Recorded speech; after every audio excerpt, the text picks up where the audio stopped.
Hello అండి, welcome back to my channel. Today నేను మన పోషకాల గని అయిన మునగాకు పచ్చడి ఎలా తయారు చేసుకోవాలో చూపిపోతున్నా అండి. దానికని 2 స్పూన్ల ఆయిల్ వేసుకొని దాంట్లో మస్టర్డ్ సీడ్స్, జీరా సీడ్స్, చనా దాలు, ఉడక్ దాలు అన్నీ వేసుకున్నానమాట.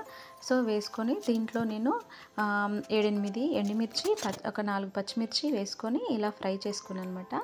సో దాంట్లో నేను 2 గుప్పల పీనట్ని తీసుకున్నాను. తర్వాత మన పీనట్స్ తీసుకున్న తర్వాత దాంట్లో కొన్ని ధనియాలు వేసానండి. అవన్నీ కలిపి కొంచెం ఫ్రై అయిన తర్వాత ఒక 2-3 రెబ్బల కరివేపాకు వేసాను. అబ్బా, ఎంత చక్కగా స్మెల్ వస్తుందో, చాలా బాగుంది. సో ఇప్పుడు నేను మళ్ళీ అదే బాండీలో నూనె పోయకుండా మనం కడిగి పెట్టుకున్న మునగాకు లీవ్స్ వేసుకొని సో దాన్ని కొంచెం ఫ్రై చేసుకున్నాను అనమాట. సో ఇలా ఫ్రై చేసుకున్న తర్వాత మనం కొంచెం ఆ వాటర్ మొత్తం ఉనికిపోవాలన్నమాట. సో మొత్తం వేపరేట్ అయిపోయిన తర్వాత ఆ వాటర్, సో నెక్స్ట్ మనం ఇంకొక స్పూన్ ఆయిల్ వేసుకోవాలండి. వేసుకొని ఇంకా మిగతా కూడా ఏమైనా పచ్చి ఉంటే పోతుందన్నమాట.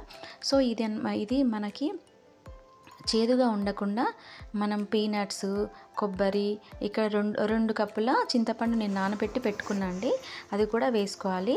సో నేను ఇక్కడ ఒక 5-6 గార్లిక్ తీసుకున్నా అండి. మాకు ఇక్కడ లండన్లో గార్లిక్ కొంచెం పెద్దగా ఉంటాయని నేను 5-6 తీసుకున్నా.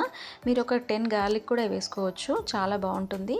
సో దీంట్లో ఇది మనకి కాన్స్టిపేషన్ ప్రాబ్లమ్స్ అయినా, rich in calcium, rich in iron, మనకి ఇప్పుడు కాళ్ళు నొప్పులు అవన్నీ ఉన్నాయి కదండి. చాలా వయసుతో సంబంధం లేకుండా అన్ని నొప్పులు వస్తున్నాయి, అన్ని డెఫిషియన్సీ వస్తున్నాయండి. ఇప్పుడు మనకి ఏదైనా చాలా ఇలా చేసుకొని తింటే మనకి మునగాకు అనేది కమ్మగా తినొచ్చు అనమాట. దోశలో అయినా మనకి ఇప్పుడు పీనట్స్, రా కొబ్బరి ఇవన్నీ వేస్తున్నాను కదండి,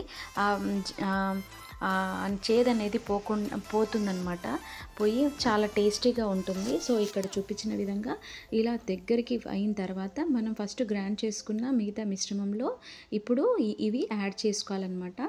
సో ఇలా యాడ్ చేసుకున్న దాన్ని మనం ఇడ్లీ దోశకి ఎలా పోపు వేసుకుంటామో అలా కొంచెం అదే బాండ్లీలో 2 స్పూన్ల ఆయిల్ తీసుకొని మస్టర్డ్ సీడ్స్, జీరా సీడ్స్, కరివేపాకు, ఎండుమిర్చి అవన్నీ వేసుకోవాలండి. ఇక్కడ చూపించిన విధంగా ఏమేమి వేసానో అవన్నీ వేసుకోవాలి. గార్లిక్ అన్నీ వేసుకోవాలి, హింగు కూడా వేసానండి. వేసుకొని మంచిగా కమ్మగా పోపు పెట్టుకోవాలి. సో మన కమ్మనైన వంట రెడీ అయిపోయిందండి. మునగాకు పచ్చడి చాలా చాలా టేస్టీగా ఉంటుందండి. Thank you so much for watching. If you like my channel, please like, share, subscribe.